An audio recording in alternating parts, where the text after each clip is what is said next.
Hello, I am Muthuraman.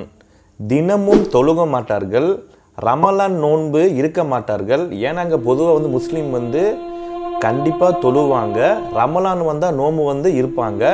ஆனால் இந்த மதத்தில் சரிங்களாங்க, இந்த இஸ்லாம் மதத்தில் இப்படி ஒரு குழு இருப்பது முக்கால்வாசி பேர் கண்டிப்பாக தெரிஞ்சிருக்காது. இவங்களை பற்றி தான் முழுக்க பார்க்க போகிறோம். நிறைய விஷயங்கள் நமக்கெல்லாம் கிடச்சிருக்குது, அதுதான் பார்க்க போகிறோம். நீங்கள் ஒரு முஸ்லீம் இருந்தால் இந்த குழுவை பற்றி தெரிஞ்சிருந்தால் கமெண்டில் பின் பண்ணிட்டு போங்க. முக்கியமாக இந்த மாதிரி நியூஸ் எல்லாம் தெரியணுமா, என்னோடய சேனலை சப்ஸ்கிரைப் பண்ணிவிட்டு அப்படியே ஒரு பெல் பட்டன் டிம்மிங் காமிக்கிறீங்க.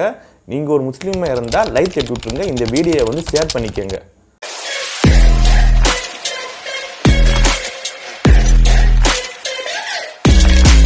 மத்திய ஜனகாயில் எம்பிக்கு கடியோர் என்ற கிராமம் உள்ளது. அந்நியாசும் வேளையில் உள்ளூர் முஸ்லிம்கள் தொழும் சத்தம் காற்றில் கலந்திருக்கிறது. இங்குள்ள முஸ்லிம்கள் சற்று வித்தியாசமானவர்கள். இவர்கள் சிறு வெவ்வேறு துணிகளை ஒன்றாக சேர்த்து தைத்து அதனை ஆடையாக அணிகின்றார்கள். இந்த முஸ்லிம் குழுக்களை எப்படி பேர் என்ன சொல்றாங்கன்னா பயோபல் என அழைக்கப்படுகின்றார்கள். மசூதிக்கு வெளியே பல் முஸ்லிம்கள் சிறு வட்டாகமாக குழு மூடுகின்றனர். பின்னர் அவர்கள் ஆடை பாடுகின்றார்கள். இதன் பின்னணி தான் நெருப்பு கொழுந்துவிடும் எரியும். அதன் நிழலில் பல வண்ண ஆடைகளுடன் இவர்கள் நடனமாடுவதை காண முடியும். இதை அந்த குழுவினர்கள் புனித சடங்குகளால் கருதப்படுகிறது. இதற்காக சாம்பால் என பெயர் வச்சிருக்காங்க. இது கொண்டாட்டம் மற்றும் பக்தியின் ஒரு வெளிப்பாடமாக கருதப்படுகின்றது. அவர்கள் நடக்கும்போது அவர்களின் முடி அங்குமிங்கும் அளவீசும். அவர்களுங்க நடக்கும்போது முடியெல்லாம் காற்றுக்கு பறந்து அங்கிட்டு லெஃப்ட் சைடு ரைட் சைடு எப்படின்னா போயிட்டு தான் இருக்கும் போல. வியர்வை மற்றும் உற்சாகத்தில் அவர்கள் முகங்கள் பிரதிபலிக்கும். இந்த தொழுகையில் அவர்கள் மூழ்கி விடுறார்கள். இந்த தொழுகை வாரத்துக்கு 2 முறை நடக்கும். 2 மணி நேரம் கண்டிப்பாக நீடிக்கும். மௌரிட பிரதர் ஷூட் எனப்படும் செனகோகளின் முஸ்லிம்கள் பெரும் ஒரு குழுவிடமிருந்து துணைக்குழு தான் இந்த பயோபால். இது மற்ற ஒரு முஸ்லிம் குழுக்களிடமிருந்து தனித்துவமாக உள்ளது. 1,70,00,000 மக்கள் தொகை உள்ள செனகலில் பெரும்பாலும் முஸ்லீம் மட்டும்தான் இருக்கிறாங்க அதிகமாக. அதில் ஒரு சிறிய குழு தான் இது. ஆனால் அவர்களின் கவர்ந்திருக்கும் தோற்றம் மற்ற முஸ்லிம்களிடமிருந்து வேறுபடுத்தி காட்டுகிறது. இஸ்லாமிய வழிமுறையில் இருந்து அவர்கள் பழக்க வழக்கங்கள் மிகவும் விலகி இருப்பதாக சிலர் நம்புகின்றார்கள். இதை பின்பற்றுபவர்களுக்கு மற்ற ஒரு முஸ்லிம்களை போன்ற ஒரு நாளைக்கு 5 முறை தொழுவது அல்லது ரமலான் புனித மாதத்தில் நோன்பு இருப்பது நம்பிக்கை அல்ல. மாறாக அவர்கள் கடின உழைப்பு மற்றும் சமூக சேவை மீது நம்பிக்கை கொண்டு உள்ளனர். ஏனென்றால் அவர்கள் பொறுத்தவரை சொர்க்கம் என்பது ஓர் இடம் மட்டுமல்ல, மாறாக அது கடினமாக உழைப்பவர்களுக்கு கிடைக்கும் ஒரு வெகுமதி. இவர்கள் மற்ற முஸ்லிம்களில் பொதுவாக தவறாக புரிந்து கொள்ளப்படுகின்றார்கள். இவர்கள் முக்கியமாக சொல்ல வேண்டுமென்றால் முஸ்லீமுங்க ட்ரிங்க்ஸ் பண்ணவே மாட்டாங்க. ஆனால் இந்த குழுவினர்கள் மது அருந்துவர்கள் என்று, சிலர் கஞ்சா புகைப்பவர்கள் என்று தவறாக குறிந்து கொல்லப்பட்டுள்ளது. ஆனால் இது அவர்களின் வாழ்க்கை முறையால் கிடையாது. எம்பேகே கடியூர் கிராமத்தில் இக்குழுவினர் தலைவராக மாம் சாம்பா என்பவர் உள்ளனர். இந்த குழுவினர்கள் தத்துவம் கடின உழைப்பு மையமாக கொண்டது. கடின உழைப்பு கடவுள் மீதான ஒரு பக்தியின் வெளிப்படையாக கருதப்படுகிறது என்று பிரஸ் மீட்டிங் சொல்லியிருக்காரு. ஒவ்வொரு வேலைகளிலும் ஆன்மீக ஒரு முக்கியத்துவத்தை கொண்டுள்ளதாக அவர் நம்புகிறாங்க.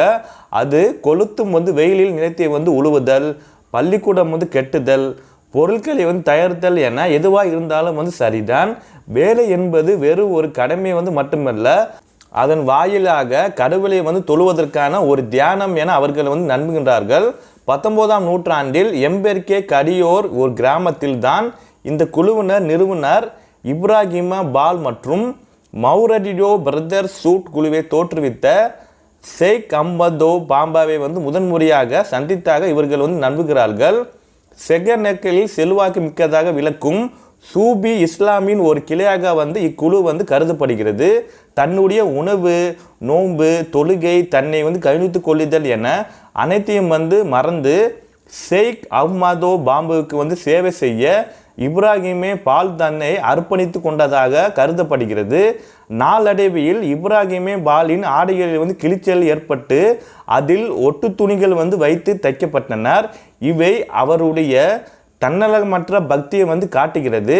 இப்படித்தான் இக்குழுவிடம் வந்து தத்துவம் சரி ஒட்டு துணியால் வந்து ஆன ஆடையை வந்து அணியும் வழக்கம் வந்து உருவானது.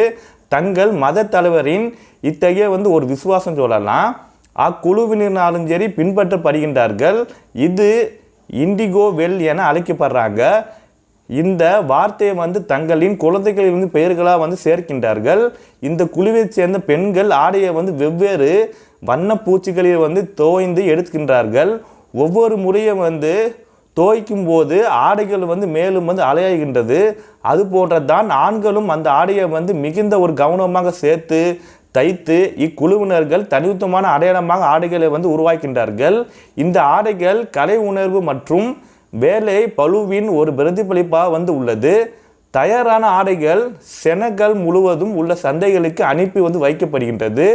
இது அவர்களுக்கு ஒரு வாழ்வாதாரம் அளிப்பதோடு இல்லாமல் அவர்களின் சமூகத்தை வந்து பரவலாக வந்து எடுத்து செல்லும் ஒன்றாக வந்து உள்ளது. பயோபால் வழிதான் வந்து உண்மையானது என்கிறாரு சம்பா என்பவர்.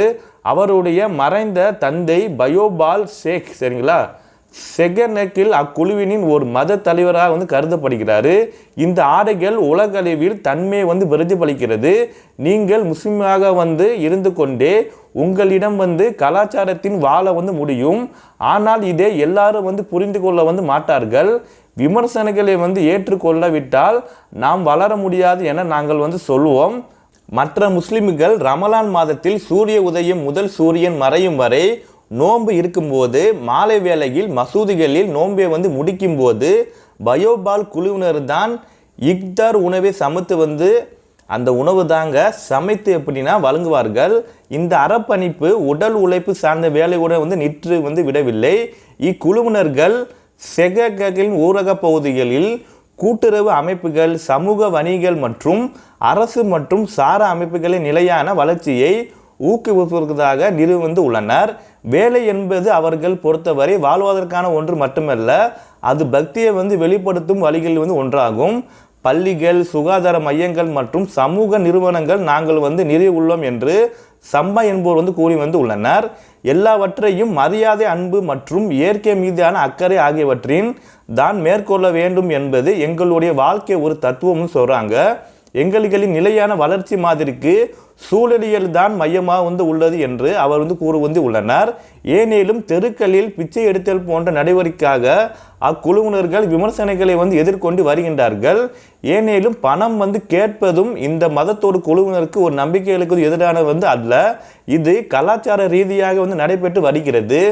அப்பணத்தை தங்கள் மத தலைவனுக்கு வந்து வழங்கி அவர் அதை சமூகத்துக்கு வந்து விநியோகி அந்த சமூகத்துக்கு எப்போ செலவழித்து ஆதரவளிக்க வேண்டும் என்பதுதான் இது ஒரு நோக்கம்.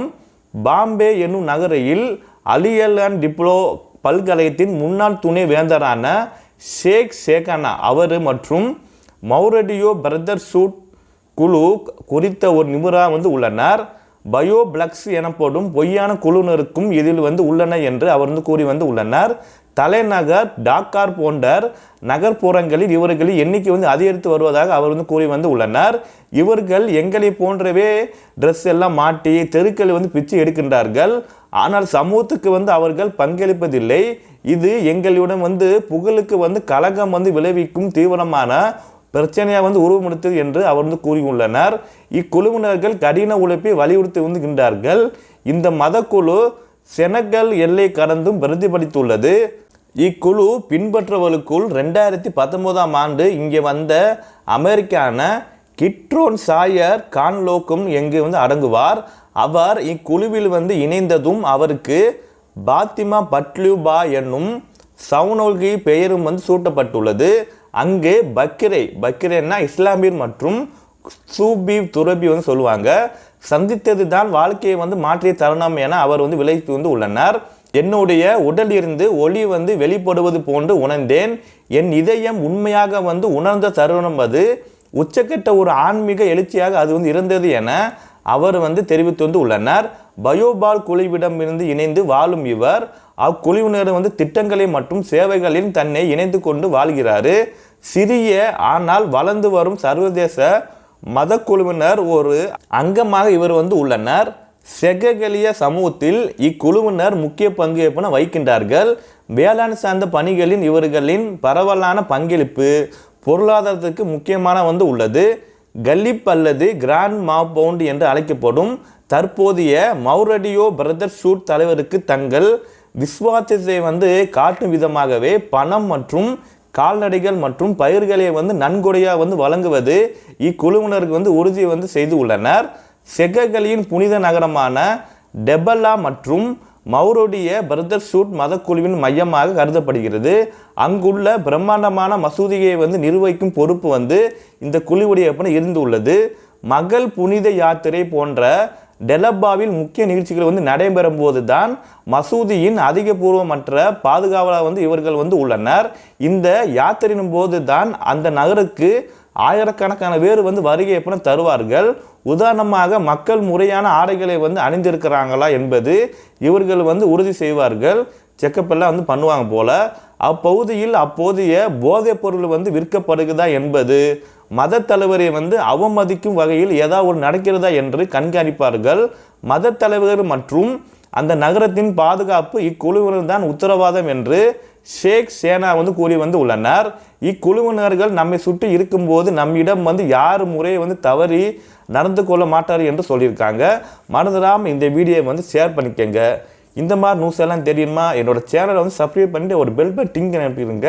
தயவுசெய்து எனக்கு கொஞ்சம் கோல்டு பிடிச்சிருக்கு, அதை கொஞ்சம் வாய்ஸ் கொஞ்சம் இப்படி இருக்கும், தப்பாக நினைக்காதீங்க சரிங்களா? அப்படியே நம்ம அடுத்த வீடியோ சந்திக்கலாம். தேங்க்யூ ஃபார் வாட்சிங். Love you. ஜெய் ஹிந்த்.